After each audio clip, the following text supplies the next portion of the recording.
About to have a discussion on the 2014-15 budget pertaining to district staffing. Superintendent Smith, would you like to introduce this item? Sue Ann Higgins, our Chief Academic Officer, and Sarah Singer, her assistant, will take us through district staffing. So part of what I want to do for the board, who is partly missing, is just tell you what it is we're going to do and where we are in the budgeting process. What will be coming up in the budgeting process is on March 17th, I will be presenting to you both a district staffing plan and budget priorities that will include the two parts of the budget. As of that plan, we intend to push go on staffing the day after that plan is presented to you, which is similar to what we normally do. But this is to allow us to take full benefit of getting out and doing our early hiring, okay? What will then happen between March 17th and March 31st is I will then be out doing listening sessions based on the things that you hear about on March 17th. I'll do 3 listening sessions with students, hosted by students. So Andrew will be one of the hosts and organizers. Second by Coalition of Communities of Color, and third a parent listening session. So I'll get 3 specific sets of perspectives back. On March 31st, I'll come back to you and actually do my budget proposal and deliver the budget book to you. So that will include both the staffing and overall budget recommendations. It then transitions to you, and you are out doing your listening sessions, and then you have your opportunities to tweak whatever. So tonight, and part of why I'm walking you through all those parts is because what you will hear tonight, and we've done a number of community processes that have fed this budget so far. So for instance, we've done a lot of listening actually already about district staffing. You just heard that we've got 150 staff that were part of our discussions with PAT, 70 of which we know we're going to allocate at K through 8.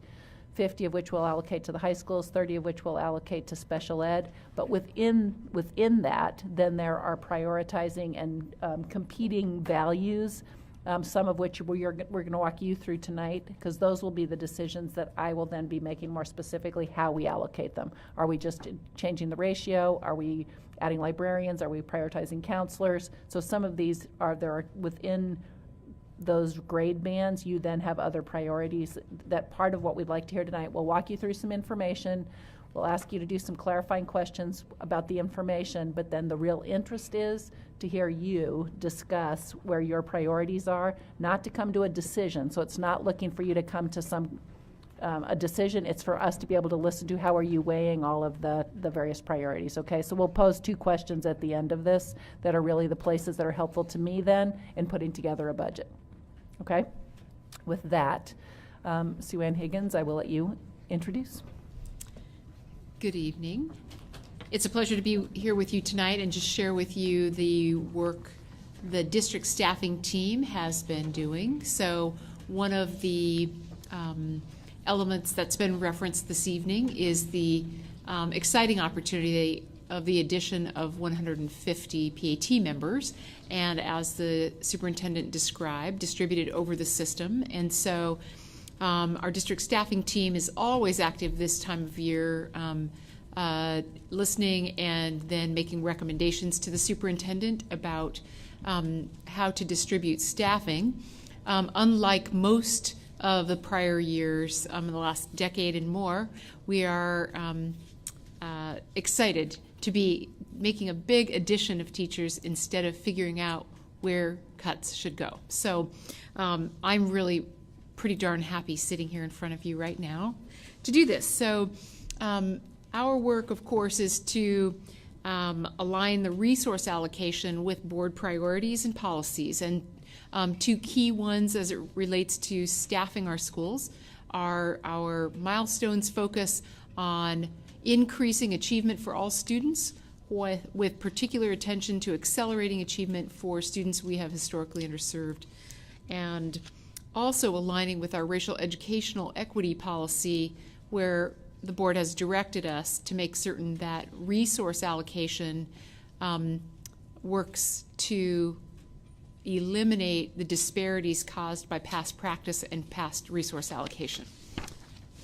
So with that in mind, our prioritization looks to align with the parameters of the newly laid out agreement between Portland Association of Teachers and the school district. Applying the racial equity lens tool, which is to say understanding what are the impacts of any resource allocation, who's advantaged by it, who would be disadvantaged by it, what can be done to mitigate any disadvantaging so that we meet those prior stated goals. Also, alignment to our guiding principles, and we'll walk you through the 3 guiding principles established by the district staffing team last year that we're pulling through again for this year. Also looking at what is the size of an impact. So some resource allocation affects a smaller number, or and other resource decisions can have a more comprehensive impact. So sort of looking at how those things guide our recommendations, and finally the immediacy of an impact. Is it something that will improve things in the short term, or is it an investment that helps build a foundation for a longer term improvement? So all those things are under consideration. So the district staffing team's focus is distribution of full-time equivalent FTE, well, all of the staffing, which we consider by the acronym FTE, or full-time equivalents. Our charge is to advise the superintendent on staffing the schools and to align, as we said.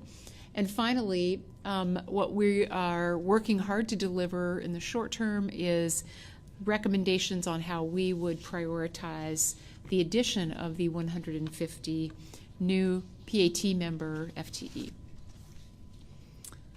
So the 4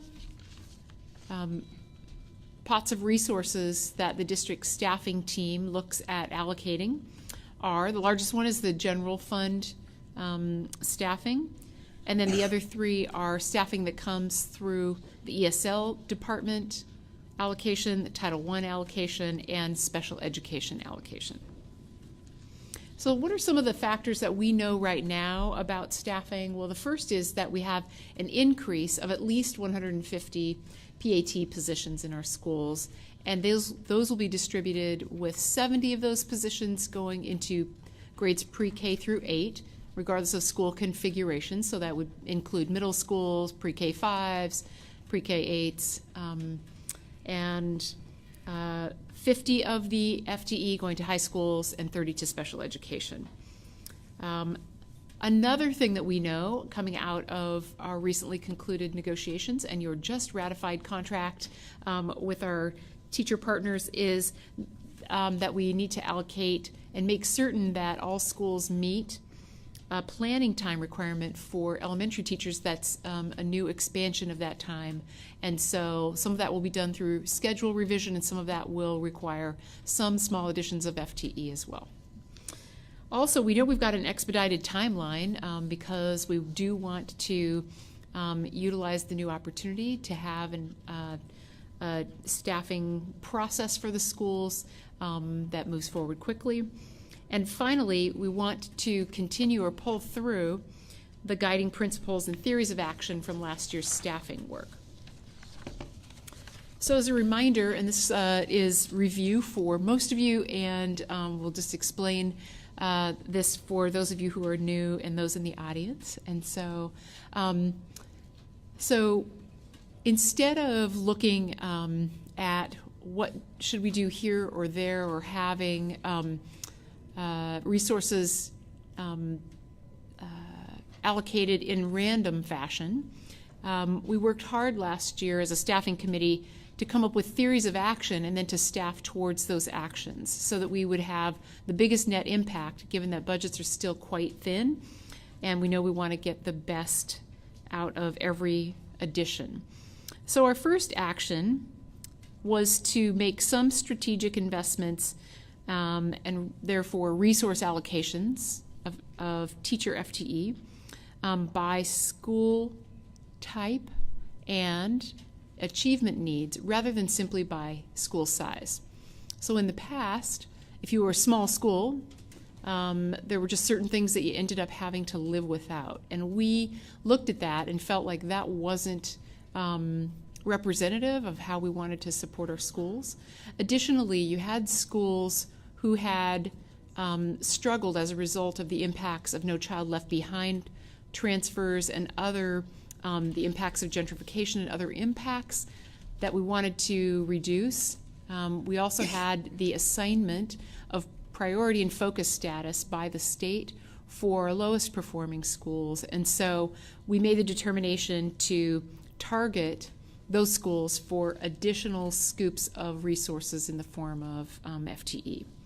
So that was our first action. Our second one is to provide clear direction to schools on how resources and administrative support must be used. So one of the things that had caused unintended inequities across the system was schools utilizing resources differently, or and so we found that we had places where it would be really important for cohesion in the system and for all schools to be both having local flexibility and autonomy, but also having some resources where we were directing their allocation in order to have a real strategic impact. And we'll talk a little further about that. And finally, our third resource allocation guiding practice is that we would provide enough time for a resource to shift culture and build capacity. So this was to restrain us from assigning resources 1 year and then 6 months into the next year when we're making allocations again to say, yeah, we don't know what kind of impact that's having yet, so let's do something different. And so the effort here really is to make investments so that schools can count on having those for 2 or 3 years at a time, and we're really doing action research about what's the impact of those resources. So with those theories of action in mind, we looked first at what are some of the existing challenges in our system across grades pre-K through 8. And so we've just enumerated some of them, although we know that this is not a completely comprehensive list. So from achievement perspective, there are schools that have struggled to implement our whole core program. There are others where many of our schools are struggling to meet our ambitious goals of having every single student reading to learn by the end of 3rd grade. So our early grades literacy is a challenge. There are significant achievement needs at our focus and priority schools. Those are only Title I schools, but we have those achievement needs in other non-Title schools as well. Meeting our new contract provision for teacher planning time in grades pre-K through 5. And limited or no counseling resources assigned to some schools, so that's a concern. We currently have 9 small elementary schools that do not have an allocation in their support table of counseling resources, so a consideration about that. We have unique staffing challenges and opportunities in schools that host both a neighborhood program and a dual language immersion program. Another is other unique configurations, so schools on a split campus or schools with unique grade configurations. Certainly class size is an element of challenge across the system. And finally, the support and retention of new teachers. So we've got this great opportunity to bring new folks on board, and we want them to find a home here, to feel engaged and supported here. And again, I just would say that with the challenges that we've listed, this list are things that teacher FTE may be able to impact. So there are many other things that we're looking at in other parts of the budget and resource allocation. So this is specifically related to staffing. So in the materials the board received, you also saw some possible ways that staffing could allow us to approach improving each of these challenges. And so while I won't read every single one of them, what I would want to highlight is some of these could be affected with very strategic additions. So where we would say we would like to increase the counseling resources, librarian resources, reading specialist resources at a given set of schools or across the schools. with 70 FTE and 65 schools in this grade band. It's a small resource to allocate in a really substantial impact in any school. So how to be strategic. And I want to also clarify a term that we use throughout here, which is about staffing formula or staffing ratio.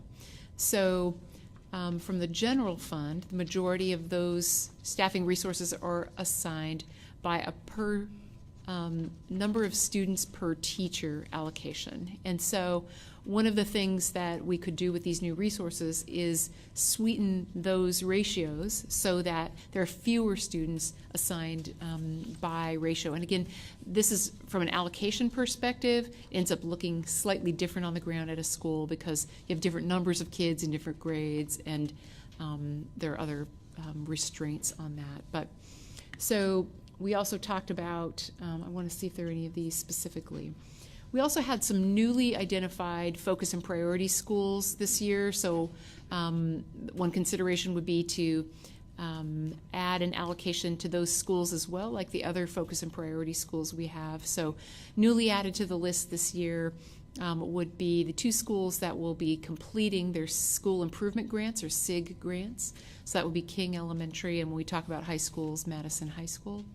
Additionally, we had 3 other Title I schools identified by the state with a term called Other Title I, meaning their achievement also needs particular attention from the school district.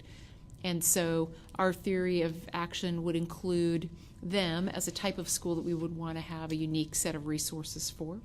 And those schools are, yes, George, Lee, and Boyce Elliott Humboldt. You weren't sure I was going to remember them all? Okay. Just getting ready. All right. So on a second slide here, again, looking at these. Oh, yes. Schools, our current ones, be taken off the list for next year? Have we made enough? They would not, for 2 reasons by our theory of action. One is that none of them have come out of the state's designation yet, and also that it's a 4-year designation from the state, and so our theory of action about leaving resources in place to really have their full effect would apply in this case. Although we do see growth in some of them we're really excited about. So Stay under there no matter what. Okay. yes.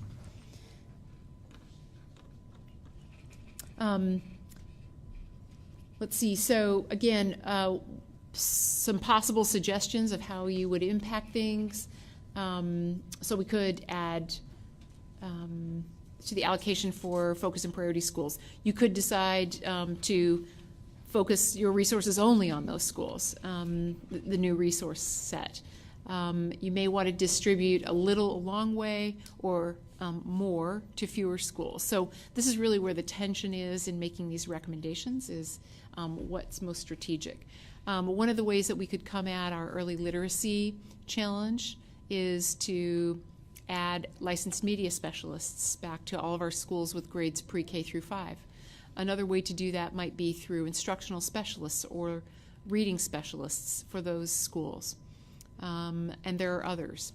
One might simply be enriching the FTE allocation by ratio so that principals could target those resources towards grades 1 and 2 or K1 and 2. So again, there are many ways to come at these. All right. Yeah. And then in terms of high schools, again, we've enumerated some of the challenges that we believe could be addressed through FTE allocations. So this would be 50 FTE over our high schools. So it's a slightly larger percentage of FTE given the number of schools. So some of the big challenges in those schools include students too often are not passing all their freshman courses. And so students, we know in PPS, if students are not tracking with at least 6 credits in the core areas at the end of their freshman year, they're much less likely to persist and graduate in 4 years or even 5. So we want to really get at that. So how do you do that? Achievement needs in our focus and priority schools have been named. We know that the counseling ratio right now, which is close to 400 students to one counselor, doesn't get close to allowing our counselors to really have the effect that they could have. So one thing that the allocation could go towards would be lowering that student to counselor ratio to 300 to 1 or 350 to 1, so making changes there. We know that we've got a lack of capacity to offer interventions in high schools, and so the work of school social workers could affect this.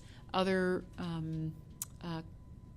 resources that would allow opportunities for teachers to collaborate and have a more coherent sense of supports for students.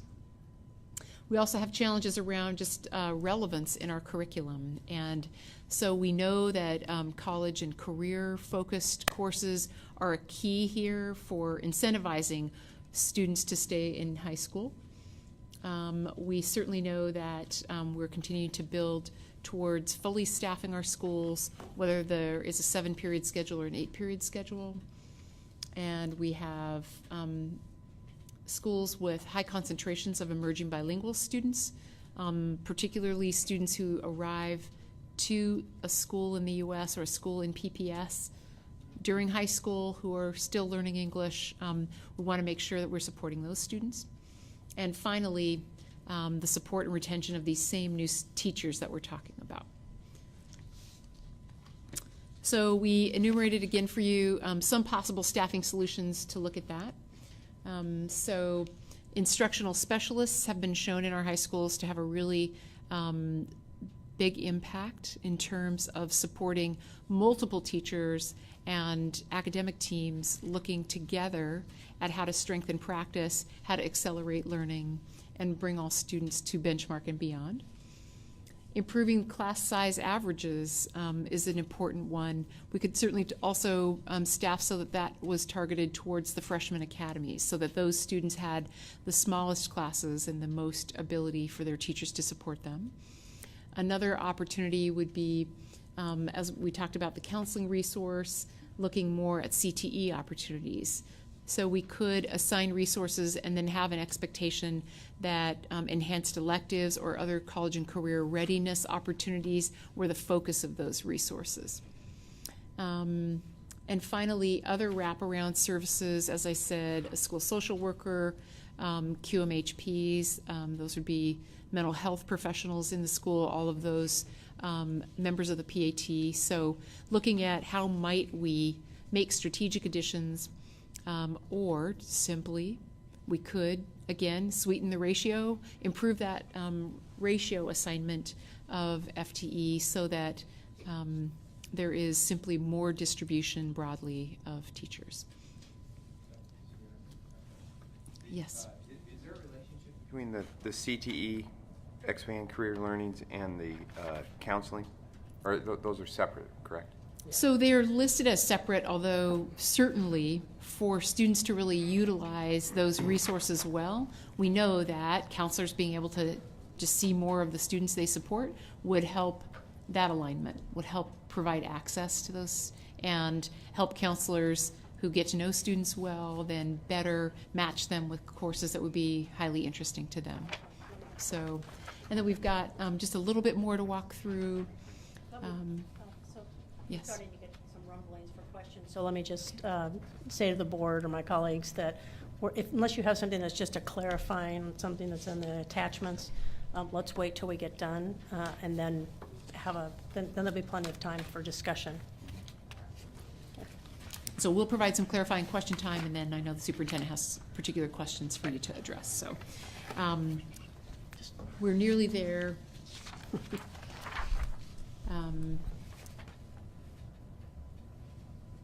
So we talked about the opportunities and challenges of schools hosting dual language immersion programs. So again, that could be one of the areas of focus for FTE allocation.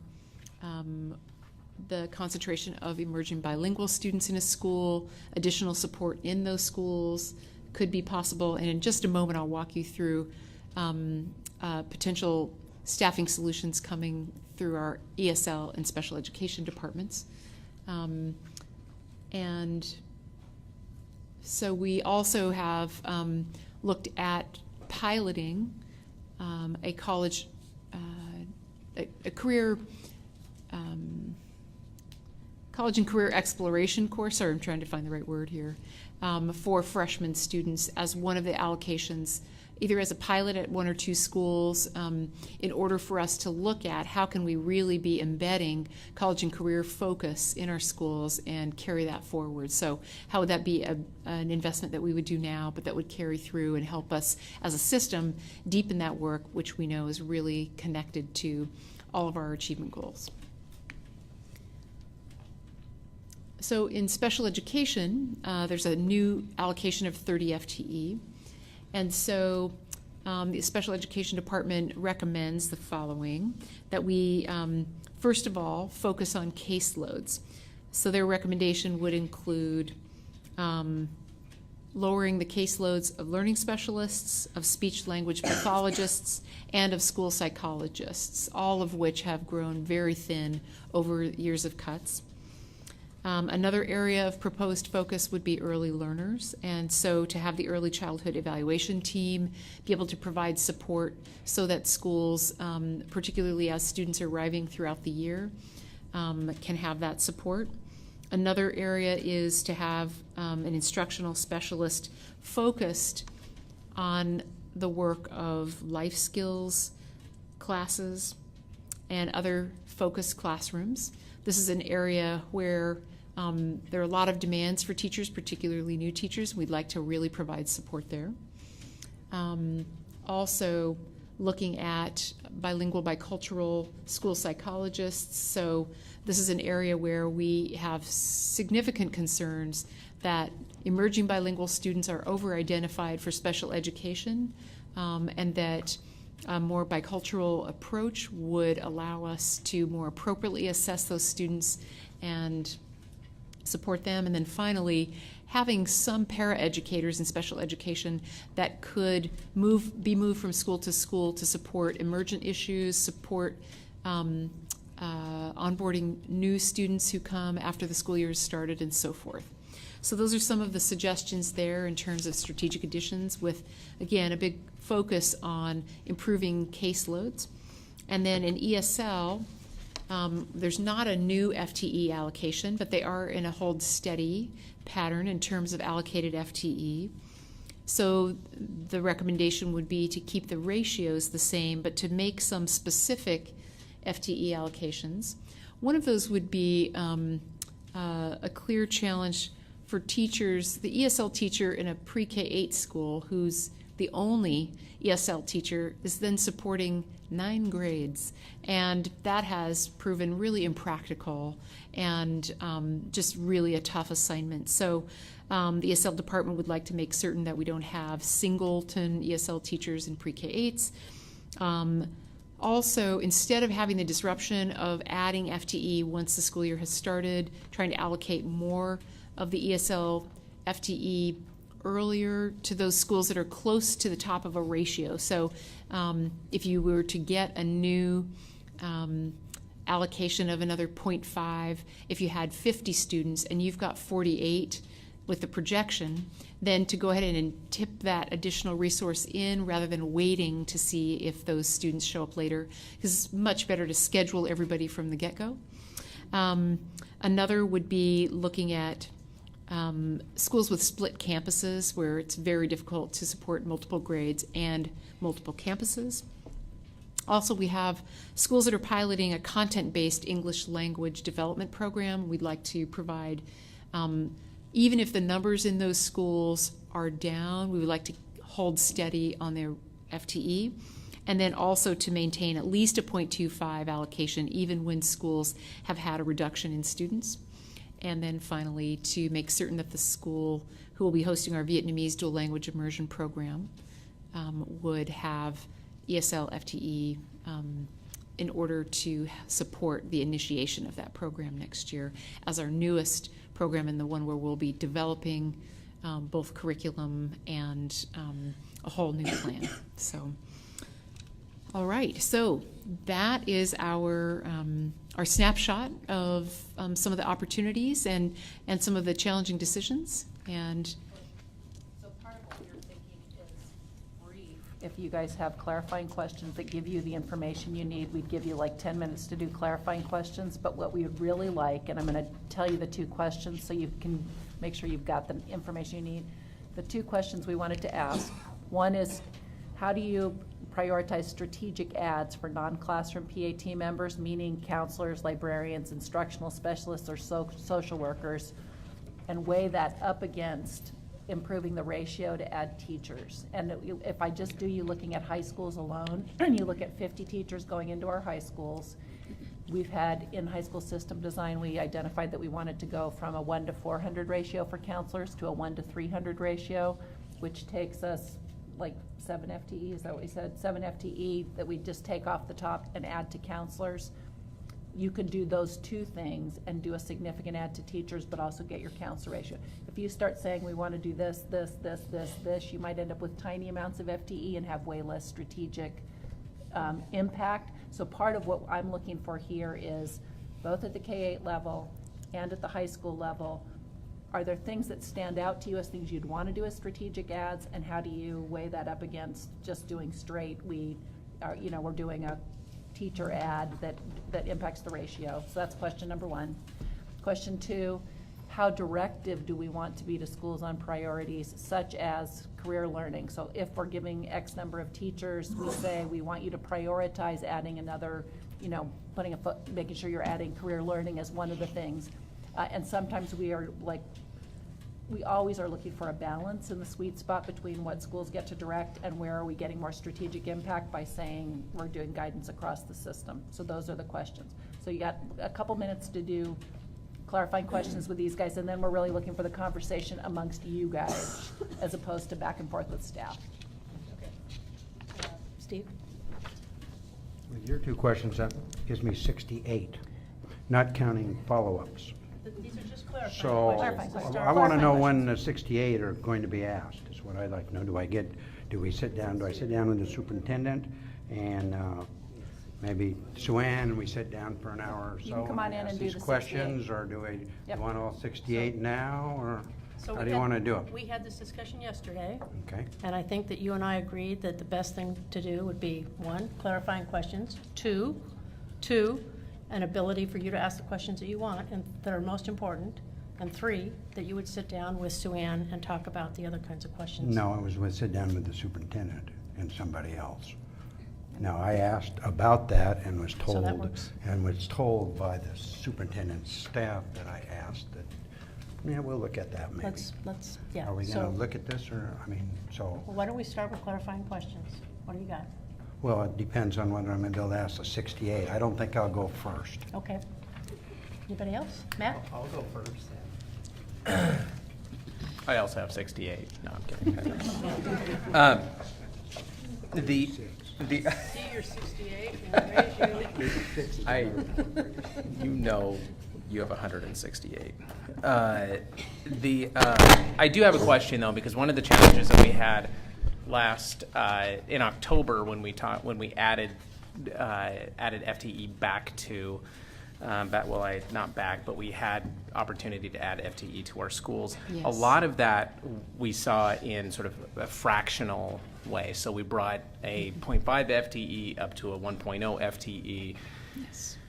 Now, it can be argued that we didn't see an actual number of professionals increase in the building. We saw the amount of time professionals were in the building.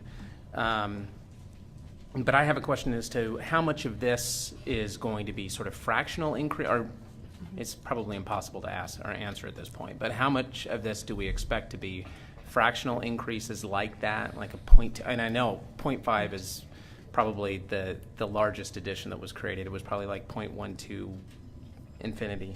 Right. How much of it, or are we really going to see new bodies in buildings, new professional bodies in buildings? Because I think that was one of the expectations that was really attached to this 150 new teachers. And or I new think that, PhD so we've members. been paying a lot of attention to how might we be able to track these additions. So for instance, if by a ratio change, a school was assigned an additional 1.37 FTE. Right. Pretty easy to see how you add the 1, and how do you show the 0.37. So let's say you thought, well, so you can certainly do that, and you may have other slivers of FTE, or you may be able to add additional parts of time to already part-time staff to make them whole. So you would count those in the addition. But so let's say you said, no, we'll only allocate in pure whole FTE or half FTE. Right. If you do that, however, in reviewing what the FTE allocations in the schools already are, they look like 23.64 and 16.72, and so they are already allocated in fractions, and Right. so you don't actually. So we are looking at how to navigate that. Yeah, and I'm not advocating for that at all, only using whole FTEs or half Right. FTEs. The system isn't set up at this point to allow for that, I think, or allow for it so it wouldn't make much sense. But I'm just interested, when we're looking at bodies in the building and increasing those numbers and affecting ratios and improving opportunities for adults to have relationships with kids, how do we do that where it's really with a new body in the building versus I just think we have to be clear about it. FTE is increasing, but FTE does not equal a body. It equals, could be equal a fractional addition of an FTE. So, was that fully confusing? Right. When we did add the arts teachers, we actually did do it in increments of 0.5. Right. Was that what it was? And did, you bumped up or you bumped down depending on how close you were. But you could really look at what were the additions in increments of 0.5, which Yeah. is different than what we normally do. So. Go ahead. Well, and I wonder if some of that discussion is part of what we're discussing. So, for example, if we're directive this evening, or we're thinking that, no, we want librarians in every school, you're going to see, for schools that don't have a librarian, an increase in librarians. If we say, no, we're really feeling improve the student-to-teacher, student-to-adults ratio, you may not see bodies specifically. So I think that's part of what you've kind of teed up some of the discussion for tonight. My clarifying question is, do all these assumptions, these walkthroughs, assume that we've already invested, at least at a minimal level, for the dual language immersion? Like, there are things we've committed to in previous meetings? That's continuing this last fall's investment. Right.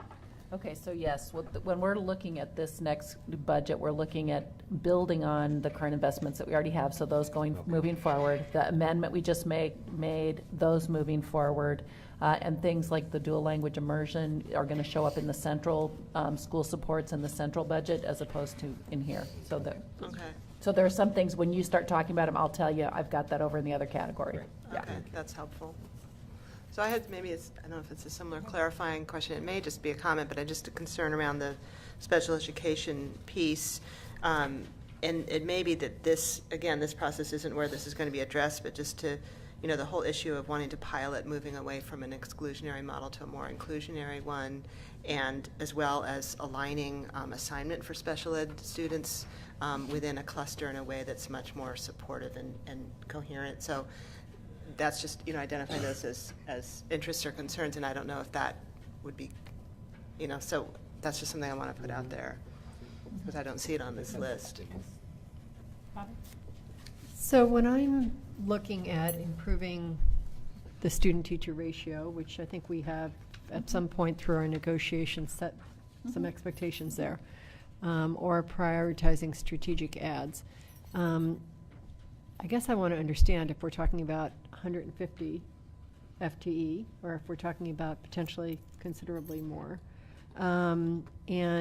That, of course, gets into what level of reserves we're willing to be looking at and the rest. So if we have enough, I certainly want to be looking at improving the ratio, or doing both of the above. And if we're only looking at 150, it So- kind of becomes a tougher discussion. So you're looking, you'll use the 150 at this, so look at the 150. The 150 will not count, like, we're expecting another 250 students in the system, and those we will staff in addition to the 150. So the 150 would assume the same number of kids in the system as we're looking at it, and really looking at how we're, and we wanted it to specifically apply to PAT members, so teachers, counselors, librarians, social workers, and to impact workload. So like that, those are some of the things that we're doing. Any of these positions impact workload. So, and you're just looking at a difference. I mean, I think you're kind of looking at what's the, like how many strategies are you trying to spread it across, and how Right. targeted and like what kind of Right. impact are you really trying to make with the strategy that you're naming? And I guess what I'm wanting to understand is, 150 teachers is about $15 million or so. Mm-hmm. What I'm 13 wanting, million. Mhm. what I'm wanting to understand at this point in time, in terms of our budget for next year, if we end up getting to a 5% reserve versus a 4% versus a 3%, I mean, So here's what what- above the 15 million are we looking at? So here's what I'll tell you, and we're looking at roughly the 13 million in staffing. We're looking at 2 million in days. We're looking at roughly 3.8 million that was in the central supports, which includes things like the dual language immersion expansion. It includes athletics. It includes a number of other things that we've named as being school-based, but they are centrally supported school-based services. We are looking at taking us down to a 5% reserve level for anything that we would want to be able to sustain over time. So staffing Right. will go down to 5%. I will also bring forward a list of one-time budget investments that are ones that I will propose to you to go take ourselves below the 5% threshold in order to do the one-time investments on some things that'll include like curriculum. But they're clear one-time investments. You don't need to be able to sustain them over time. And I believe in the circumstance we're in right now, that's a wise use of a one-time resource. So, I don't know how far below the 5% I'm going to suggest that we go, but I will bring you a list of one-times. I would not do. And are you tracking what I'm saying when I'm doing this? Okay. But I think anything that we're doing that is staffing, you want to be above the 5% threshold. Does that make sense? So we know we can sustain. Yeah. There's an additional 1.9 million beyond what I just said that then gets you down to that is what's remaining from the 4.6 million that we just learned we had, that I haven't put either in central or in staffing yet, but it will, like right now, the kinds of things that I'm putting there are like doing teacher mentors, because it's been because if we add 150 new teachers to the system, sufficiently providing mentorship for them. So anyway, that's got a little bit of another set of things, but I haven't started parsing that out. That's the kind of stuff I'm going to bring you on the 17th. But it gives you a sense of what it all is.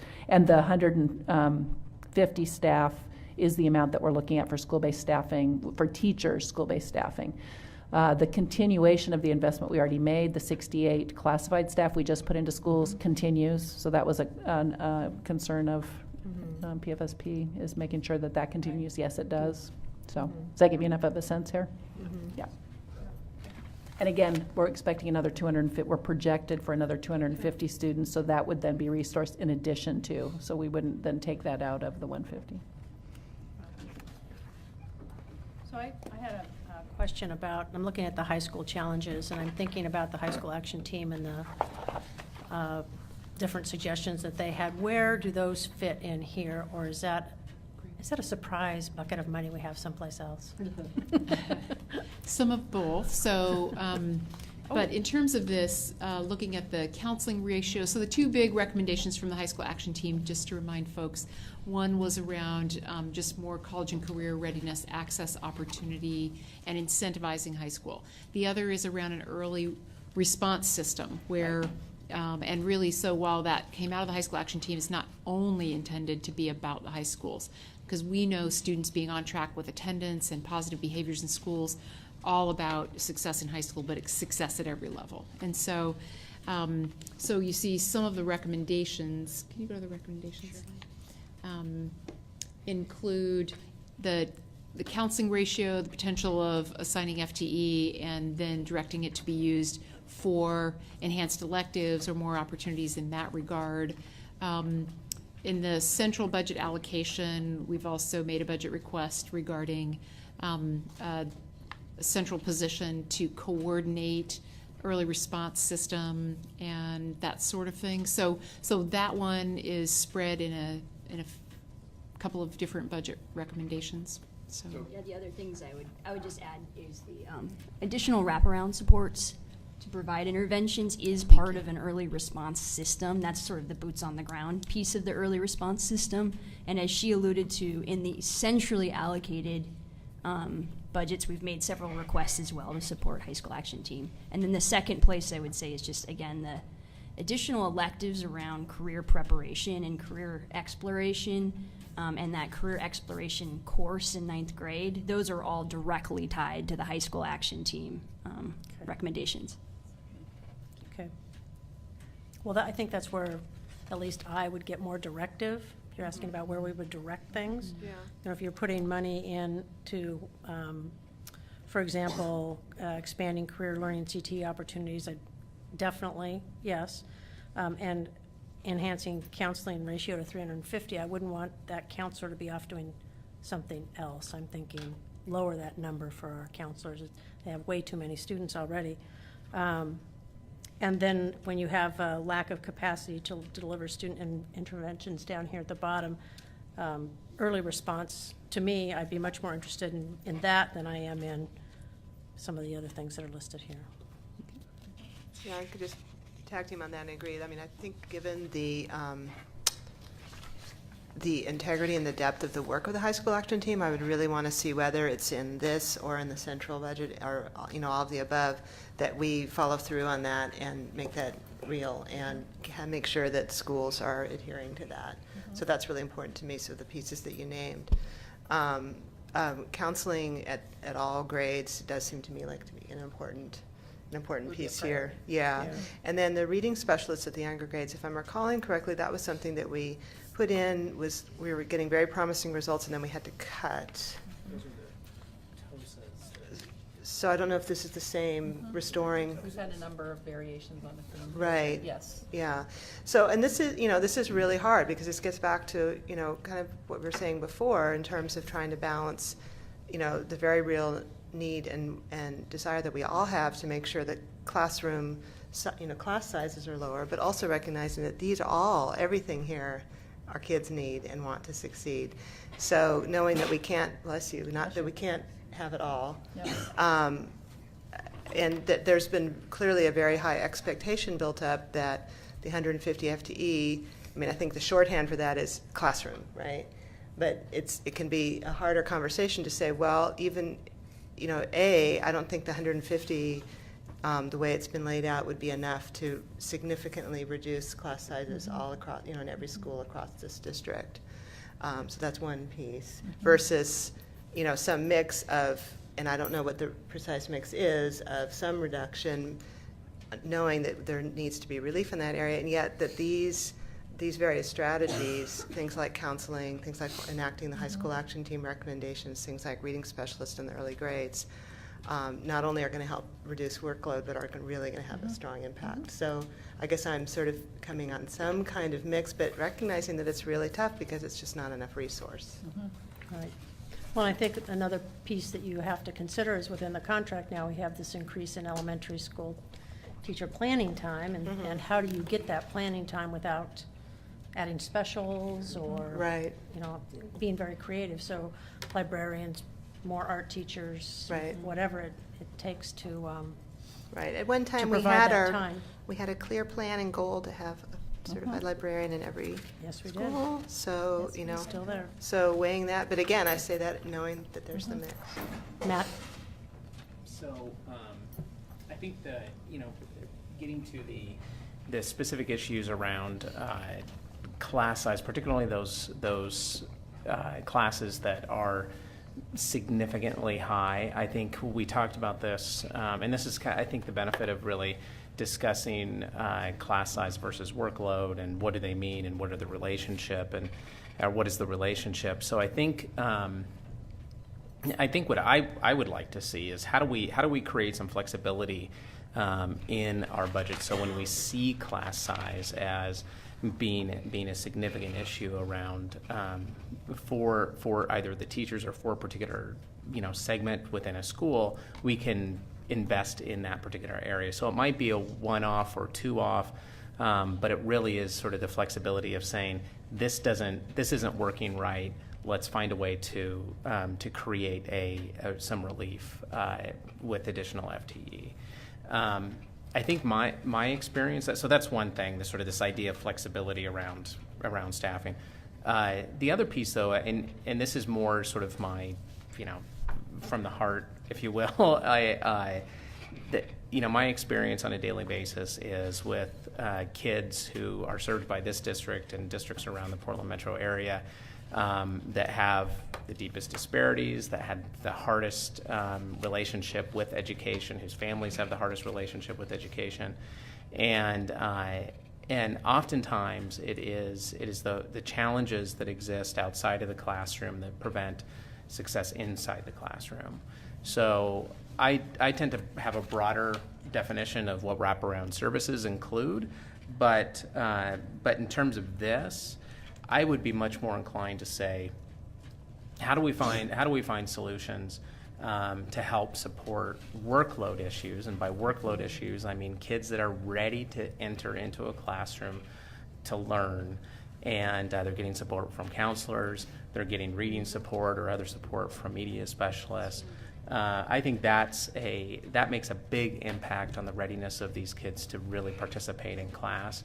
And it also is more adults. I mean, I've been through schools where you have these roving educational specialists that are sort of the Jack or Jane of all trades, that I know the kids, identify them, they have other responsibilities within the school, but they really help to focus individual kids in particular areas. So I like that idea too. Of course, I'd be negligent if I didn't say social workers as well.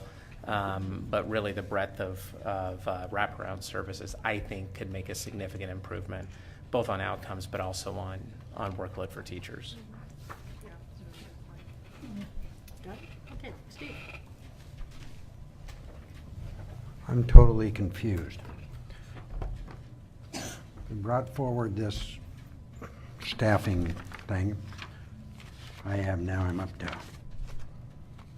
68 questions without, that doesn't count the follow-ups, that just deals with this little section.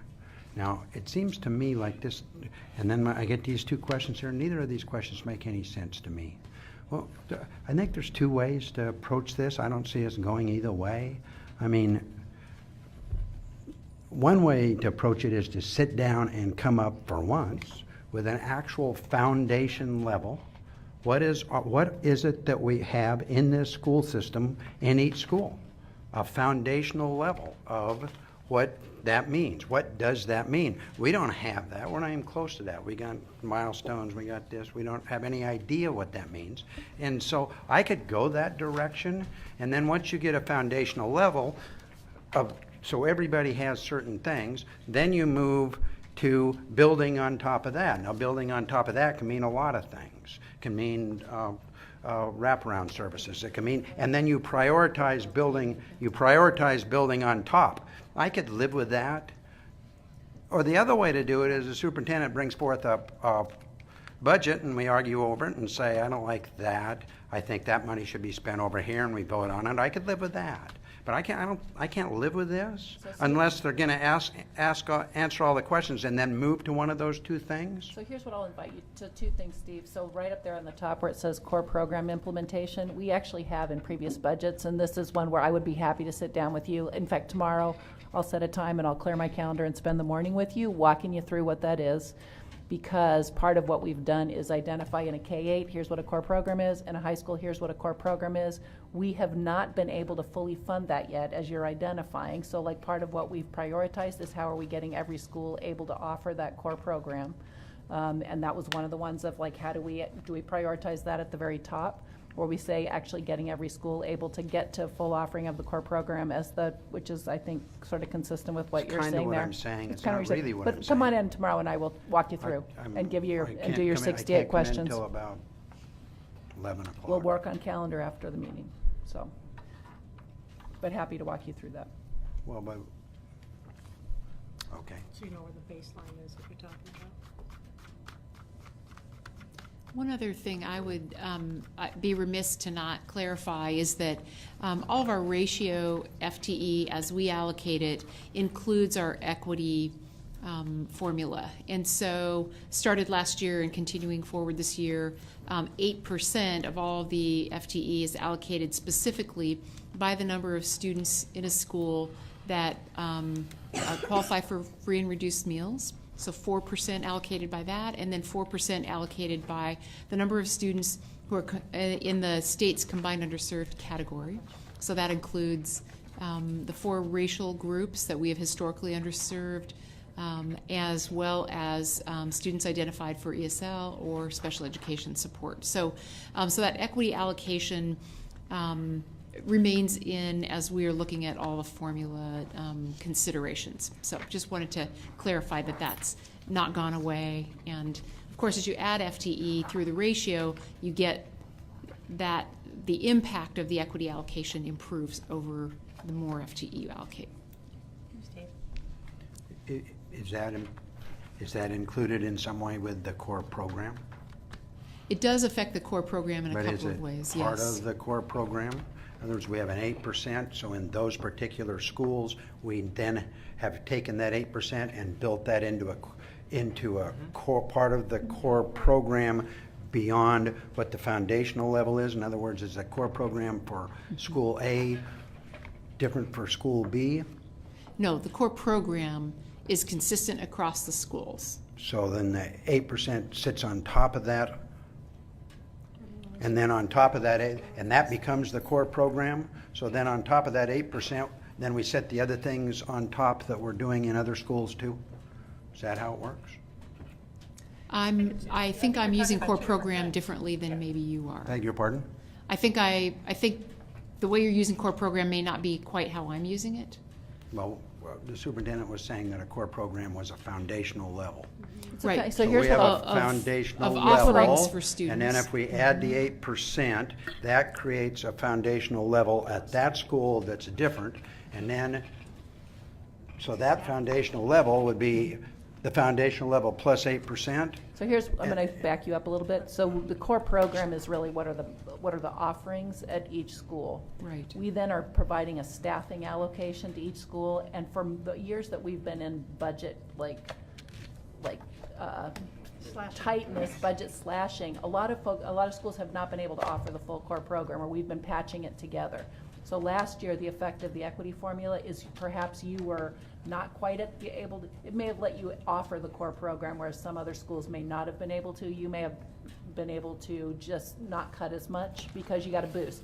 In the go forward, part of what it does is it gives you more, it's the weighting that lets you have more adult attention for kids that we've said have been historically underserved. So part of what it does, it just gives you, it's not a huge amount, but what it does is it gives you more adults in the school in order to have more significant ability to have relationship with kids. So it isn't specifically like you've got X number more teachers, but you've got some bump in who are the adults there serving kids.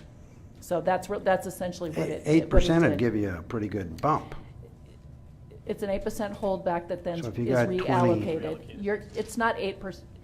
It's the holdback is out of the whole pool. We hold back 8%, and then it gets reallocated based on Okay. the number of kids in that All right. category in your school. So you don't receive 8% more. You're getting, that's the amount we held back and then reallocated back to schools with this So population. there's not actually a foundational level that meets our, We've identified what the foundation is. but we and- don't have a foundational level that meets our budget.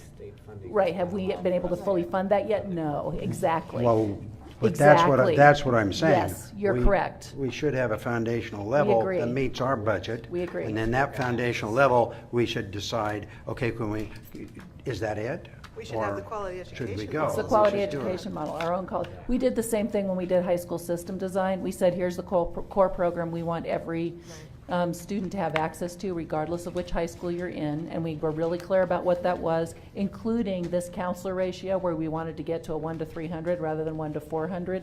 But we were really specific about what we wanted. We've been nowhere close. And we actually did not do it with the idea that you needed a bunch of new resource, but we have had less resource every year since we defined it. So like $40 million cut, I think, Ev- the I first know. year, So we don't have what I'm talking about. That's, So we do. So the way that we arrived at the 8% for the equity allocation is because the majority of our schools were able to address all the core program requirements if they had the FTE allocated in that first 92% of the total pot.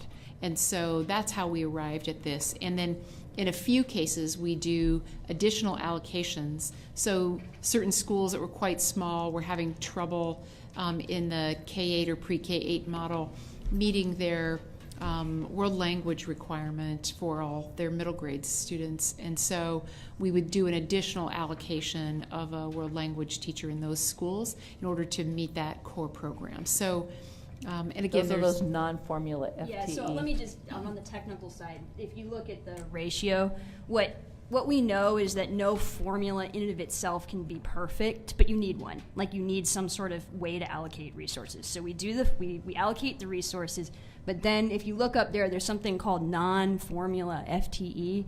That's kind of a bucket of FTE where we recognize that for whatever reason the ratio failed us in that particular school community. And that's the bucket that we use to address core program implementation concerns. So right after we allocate the FTE, the RAs are meeting with every single principal and they're saying, and they have a list of here's what the core program is, and they say, where are you falling short with regard to being able to deliver this core program, and then we deliver FTE according to that non-formula bucket to address just that concern. But there's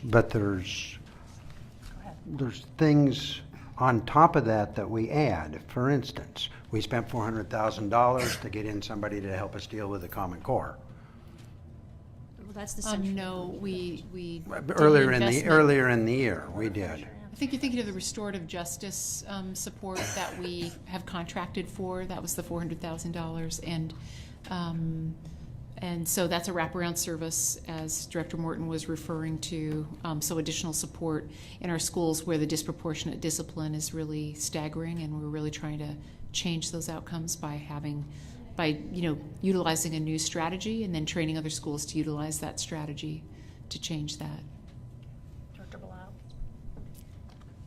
So getting back a little bit on kind of priorities or where I'm thinking about, and I think actually, Director Buell, I've heard you say this earlier, I don't know if this is still kind of where you're sitting, but the idea of spreading it around generally, it's really hard to show an impact.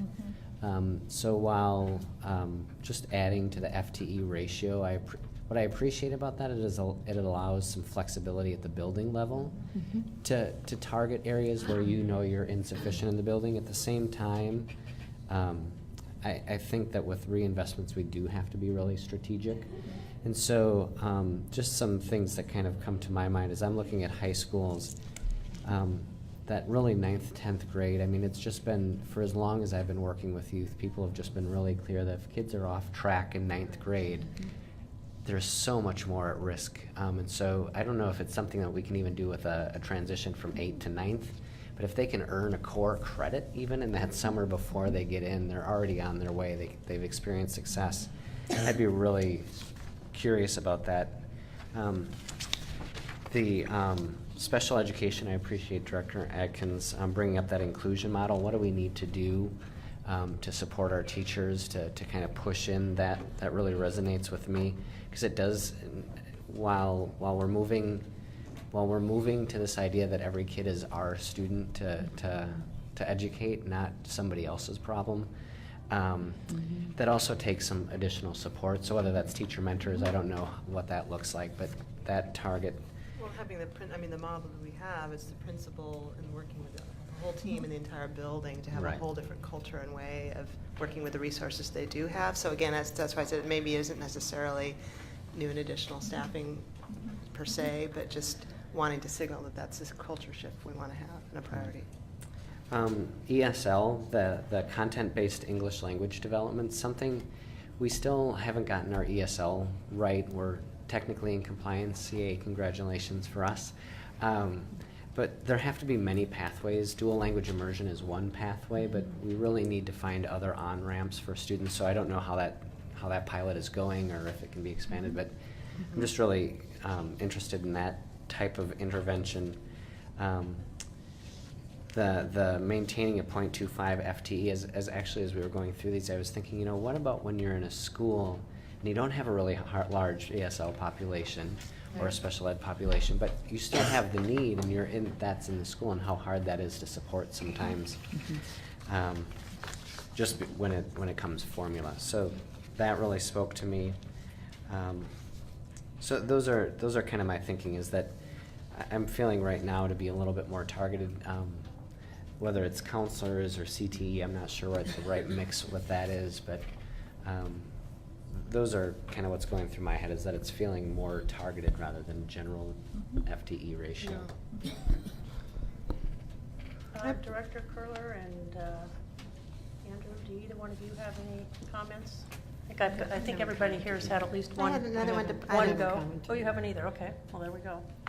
Go ahead, then, Bobby. So to answer your question here from where I'm sitting, I agree in terms of the high school action team that we need to be paying attention to those recommendations. So if we're looking at kind of specific strategic investments, I would agree in the career prep and exploration.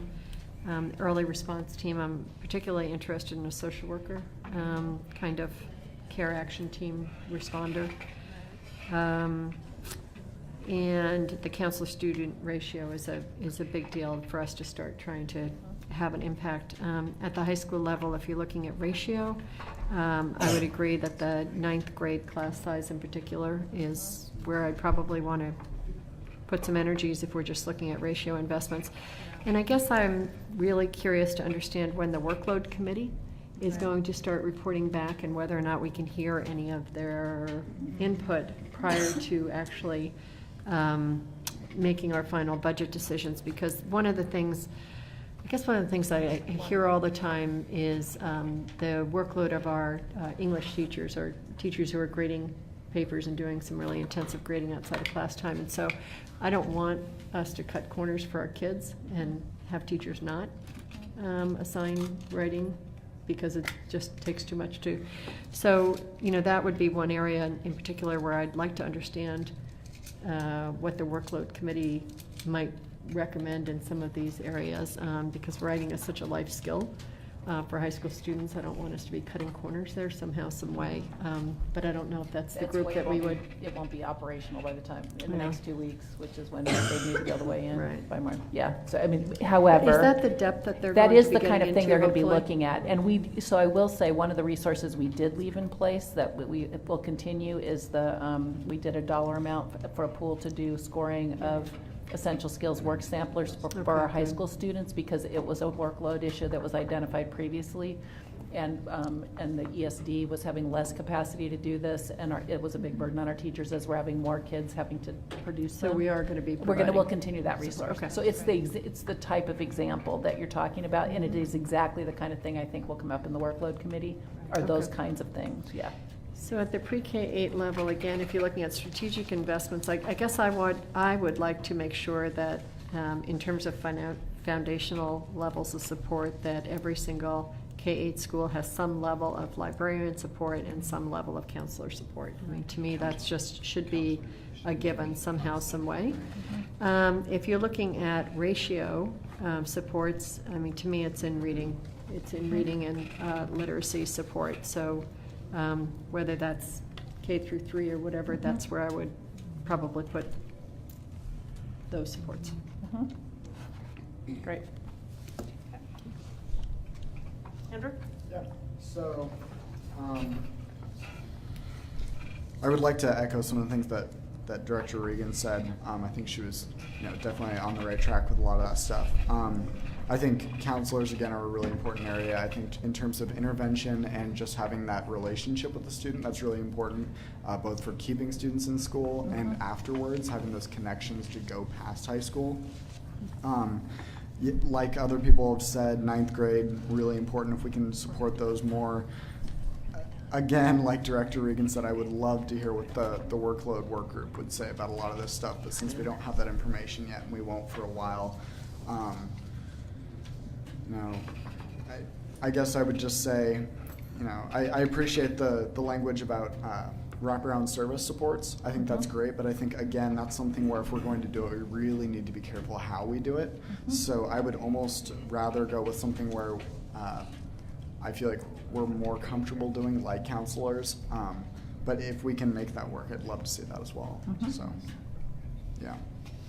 Can I just do a quick follow-up, and then I'll let Tom speak? Okay, sure. Yeah, just real quick, just on the workload committee, in terms of the short-term piece of that, though, will that be operational by next fall? Oh, it'll be by next fall. I just won't be in the Yeah. budget process, which Right, is like but in next two. terms of Yeah. the, oh my gosh, this is a second grade with 40 kids, or, whatever the egregious. Yes. So that will address. So the hope, we'll work to put this together, so it'll be 5 PAT members, 5 district folks, and it'll be 2-tiered, so they will have $1 million, so that's another $1 million I forgot to tell you in the plus list $1 I was million. just making for you. Okay. So they'll have $1 million to work with in order to be able to make recommendations about the kinds of things we're raising right here. Right. So if in fact they come up with an idea mid-year that is, here's an issue, we need some kind of grading support, Some of the flexibility. they've got the ability to make those Right. recommendations. And it's both those immediate response ones, but also bigger, like, could they weigh in on budget kinds of things in the next Right. budget cycle? Yeah. Yeah. And I'm sorry, the one thing I forgot to mention earlier in my list it's the school improvement grants as they sunset, figuring out how Yes. we do the glide path is Yes. really important for the schools, because Yes. we've had this tremendous blessing of this extra huge influx of not only super low class sizes, all kinds of wraparound supports, and we've seen great results from that. So, And that is included in Yeah, our so- recommended focus and priorities. so figuring out so we don't do the thing that we've done in the past as a district is have this new grant and then have it go away. Yes. So, and I know you're aware of that. I just wanted to call that out. Tom? I actually resonated with Greg's comments of we want to do things that are high impact, and we also want to just do things well, and so focusing probably gets us to those two things. And so, as an example, for counselors, you said we've set a goal for 1 to 300, and that would take 7 FTE to get there. Well, if that's an effective strategy, we should just go do it. And do that one thing and then move to the next. Obviously, there's prioritization that needs to happen. But from a philosophical kind of budget process, that's where my head is at. And the other thing, just to remind the board, from our priorities that we set, the career technical education was definitely one of them, and so I would hope that that we move in that direction of making sure that we increase the offerings. So I'm still confused about the counsel. I don't think counselors are that. I think they can help us get there, but so we need to have the offerings beyond counselors. Would be. Okay. Anybody else? Do you have everything you need? That was really, For now? that was really helpful. Yeah, that was good, exactly what you just gave us. Okay, great.